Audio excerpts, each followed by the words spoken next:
Assalamualaikum warahmatullahi wabarakatuh. Selamat pagi, selamat siang anak-anak. Terima kasih sudah kembali lagi ke mata pelajaran biologi. Kita lanjutkan ke bab 2, yaitu klasifikasi makhluk hidup dan keanekaragaman hayati. Klasifikasi makhluk hidup, ini tujuan klasifikasi makhluk hidup itu apa? Makhluk hidup itu kan ada banyak banget. Tujuannya yaitu untuk mempermudah kita dalam mempelajari, mengenali, mengelompokkan, dan membandingkan makhluk hidup yang jumlahnya sangat banyak itu tadi. Jadi buat apa? Mengenali, mempelajari, mengelompokkan, dan membandingkan.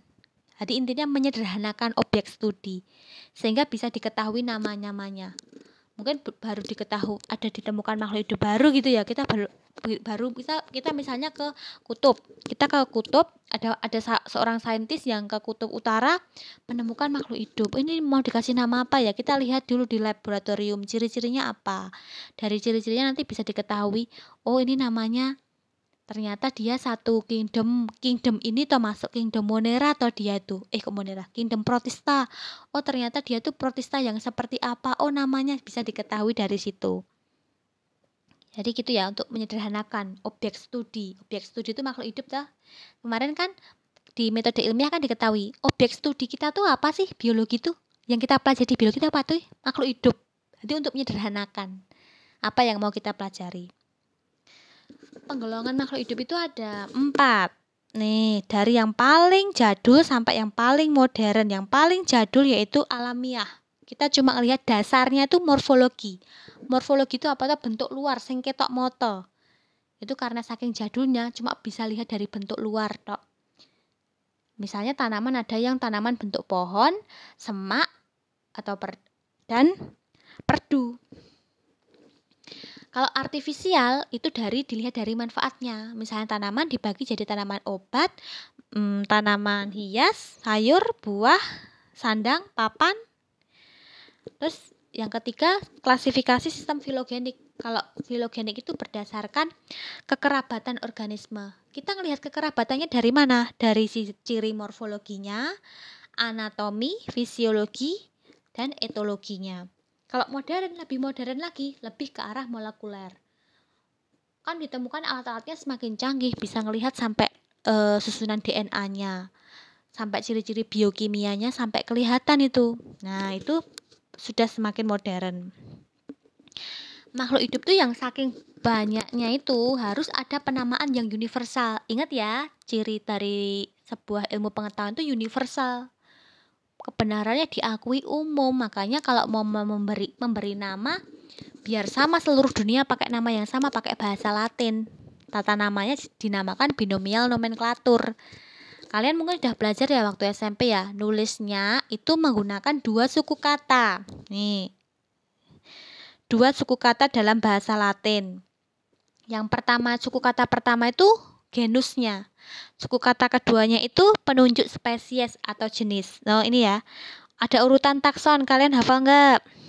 Kingdom, phylum, class, ordo, family, genus, spesies. Itu yang hewan. Kalau yang tumbuhan tuh sama, cuma bedanya di phylum. Phylumnya tuh ganti divisio.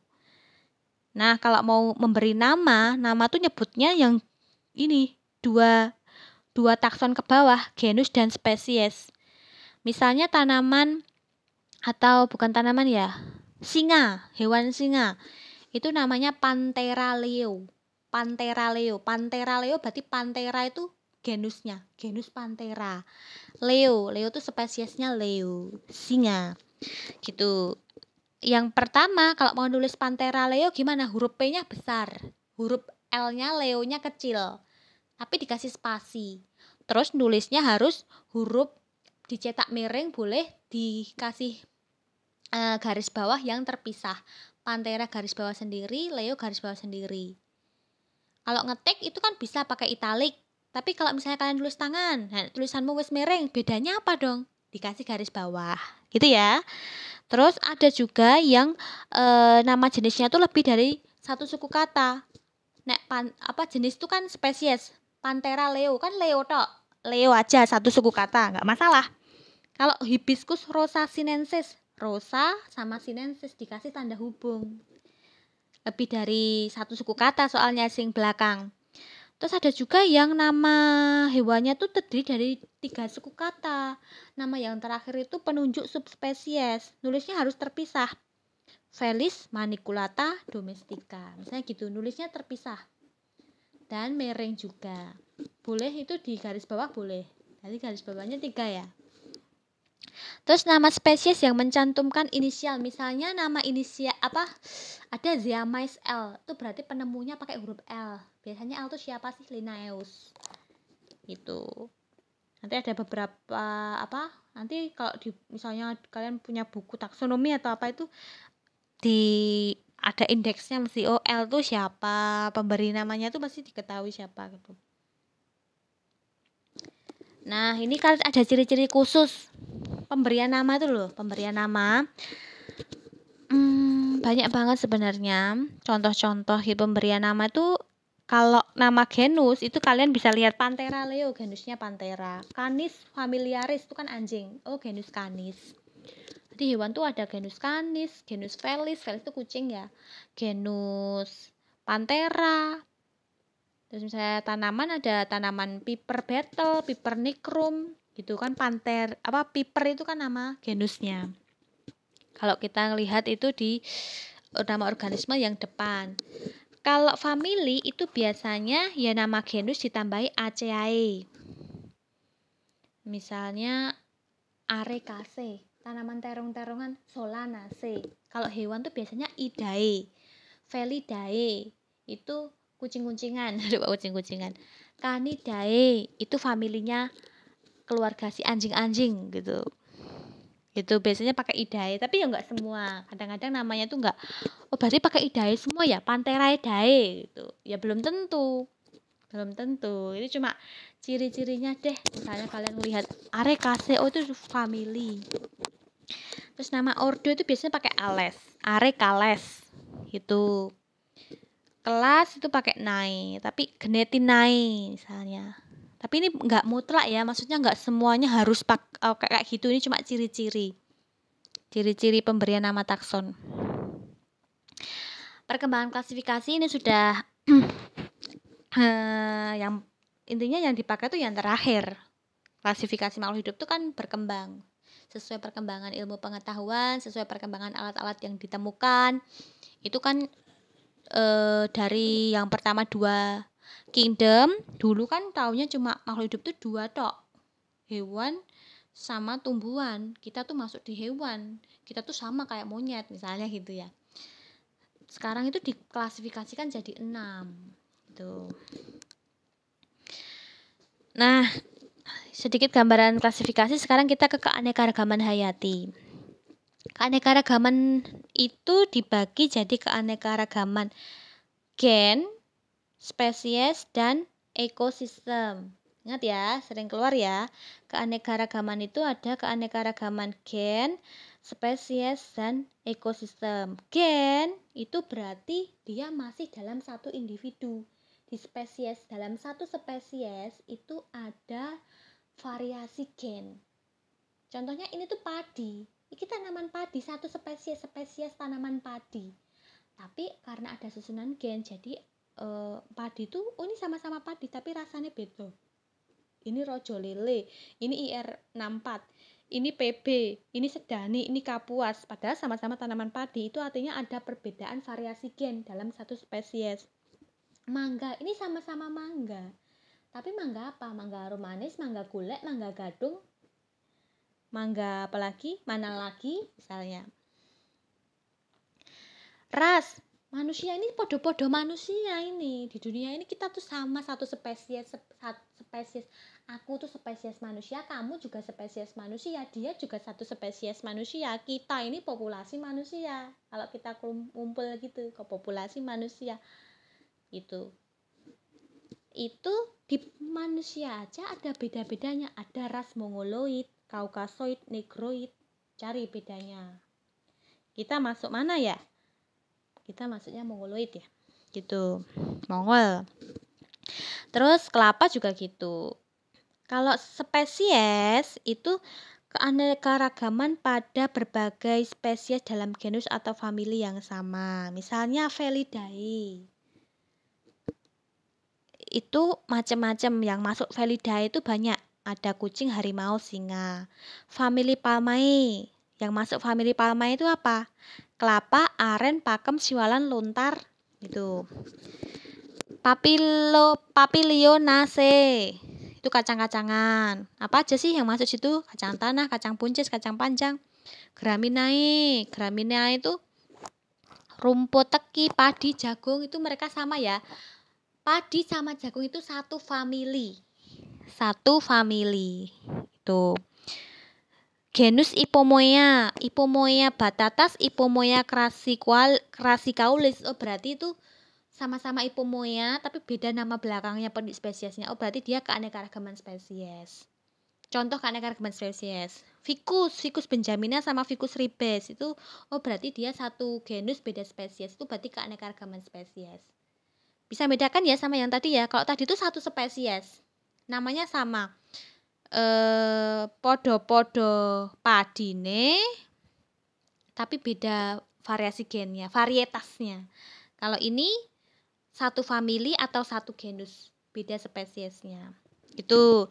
Kalau ekosistem ya ada ekosistem macam-macam. Ekosistem lumut, berdaun jarum, ekosistem hutan hujan tropis, padang rumput, padang pasir, ekosistem pantai. Kalian cari ya ini ya. Ekosistem lumut tuh didominasi oleh tumbuhan lumut, hewan berbulu tebal, suhu rendah.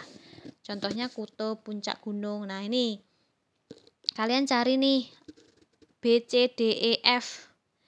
Ekosistem ini perbedaannya apa? Ciri-ciri dari masing-masing ekosistem apa? Ekosistem itu kan berarti ada kaitannya makhluk hidup sama lingkungan, interaksi makhluk hidup dan lingkungan, faktor biotik dan faktor abiotik. Misalnya hutan hujan tropis, ciri-cirinya apa sih? Tanamannya di situ bagaimana sih? Gitu loh. Nah, keanekaragaman hayati di Indonesia itu didasarkan ada perbedaan berdasarkan karakteristik wilayah, persebaran organisme, dan berdasarkan ekosistem perairan. Maaf.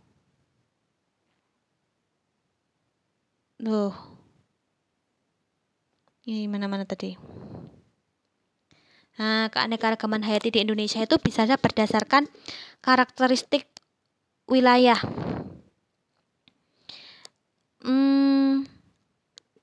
Itu berarti misalnya di Papua. Karena kan tiap-tiap wilayah itu kan punya karakteristik sendiri-sendiri, makanya ada fauna atau flora endemik. Endemik itu apa? Asli daerah situ. Contohnya komodo. Komodo itu ya asli komodo, endemik di situ. Nggak ada kok komodo ditemukan di Jogja misalnya. Komodo ya di Pulau Komodo, berarti dia tuh endemik. Cendrawasih, kasuari ya di Papua. Loh, tapi aku lihat cendrawasih di apa, Dek? Misalnya di mana? Kebun binatang. Berarti itu ada pelestarian ex situ di situ. Tapi kalau misalnya hanya dia dari situ itu berarti endemik gitu. Maleo dan Anoa dari Sulawesi, orangutan dari Sumatera dan Kalimantan. Flora juga Matoa Papua, meranti keruing rotan tuh endemik Kalimantan. Kayu cendana itu Nusa Tenggara, sawo kecik itu dari Jawa gitu. Kalau berdasarkan persebaran organisme, kalau persebaran hewan tuh kan namanya zoogeografi. Hewan tuh kan zoo, makanya kebun binatang tuh zoo. Itu ada macam-macam ya. Paleartik itu meliputi Asia Utara dan Eropa. Di sana tuh yang hewan-hewan yang ada di sana yang khas itu beruang Eropa, bison, rusa, kutub. Kalau Ethiopia itu meliputi Afrika, Arab, Madagaskar. Itu apa yang khas di sana? Zebra, jerapah, gajah, gorila. Oriental itu meliputi Asia Selatan dan Indonesia bagian barat. Itu jenisnya harimau, gajah, tapir, kerbau. Kalau Australia itu karakteristiknya ya, itu Australia, New Zealand, yaitu New Zealand, Selandia Baru, dan Indonesia bagian timur itu karakteristik hewannya sama. Contohnya hewan-hewan yang berkantung. Kalau Nearctic itu di Amerika Utara, kayak berang-berang, itu khasnya Amerika Utara. Neotropik itu khasnya Amerika Tengah Selatan, kera dan tapir. Loh kok sama ya, kayak yang di tapir tadi di mana? Oriental gitu. Misalnya ada beberapa yang sama, tapi misalnya contoh aja gajah Sumatera sama gajah Kalimantan tuh beda gitu loh, ada perbedaan gitu.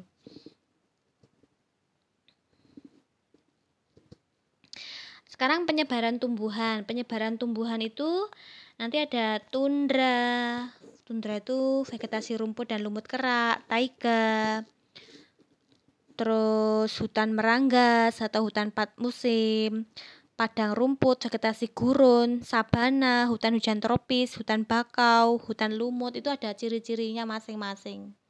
Kalian baca ya. Dan berdasarkan ekosistem perairannya. Ada ekosistem air tawar.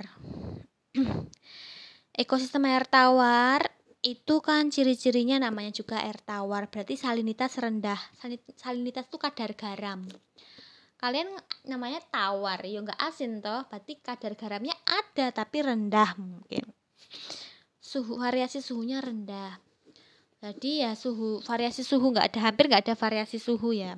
Terus paparan cahayanya kurang. Adanya aliran air, contohnya sungai, itu kan mengalir kan. Misalnya sungai bagian sini sama bagian suhunya hampir sama, makanya dikatakan variasi suhunya rendah. Dan dipengaruhi iklim dan cuaca. Terus ada beberapa organisme yang di situ ada tumbuhan-tumbuhan sama hewan toh. Contohnya yang hidup di air tawar tuh teratai, kangkung, ganggang hijau, biru. Kalau hewan-hewannya itu kalau kita ngapalinnya gini, banyak pipis sedikit minum. Tapi kan kalau ikan nggak pipis ya. Banyak mengeluarkan air, hewan mengeluarkan air berlebih, garam diabsorpsi insang, dan sedikit minum. Terus dibagi 3 zona berdasarkan intensitas cahaya, litoral, limnetik, profundal. Kalian cari ciri-cirinya. Profundal, litoral tuh gimana, limnetik gimana, litoral, limnetik sama profundal tuh gimana ciri-cirinya. Yang paling dhuwur tuh apa? Yang tengah apa? Yang paling dalam, yang paling gelap itu apa? Tuh. 3 zona ya intensitas cahaya. Terus air laut juga demikian. Air laut juga ciri-cirinya wali aneh ya, salinitasnya tinggi, nggak dipengaruhi iklim, arusnya bagaimana berputar gitu. Nah ciri-ciri air laut ini. Suhunya tuh terjadi variasi suhu. Kalau air tawar kan enggak. Kalau air laut tuh atas sama bawah itu beda banget suhunya, sampai nggak bisa menyatu gitu loh. Kalau ada gambar air laut itu mereka tuh kayak terpisah itu dek, ada namanya pembatas termoklin, garis tapi nggak kelihatan, jadi air atas sama air bawah tuh nggak bisa bercampur gitu.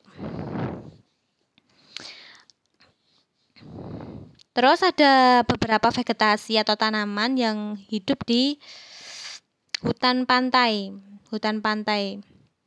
Ada formasi Pescapre, formasi Barringtonia, dan hutan bakau. Dan secara fisik dibagi 4 zona. Ini kalian cari masing-masing zona ini ya.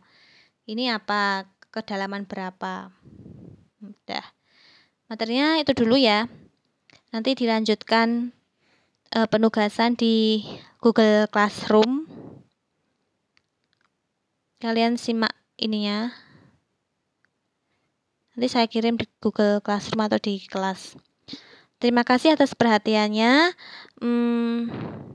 Kalau ada hal-hal yang kurang atau perlu ditanyakan, baik itu dari LKS atau dari buku kalian, bisa kalian tanyakan. Terima kasih. Wassalamualaikum warahmatullahi wabarakatuh.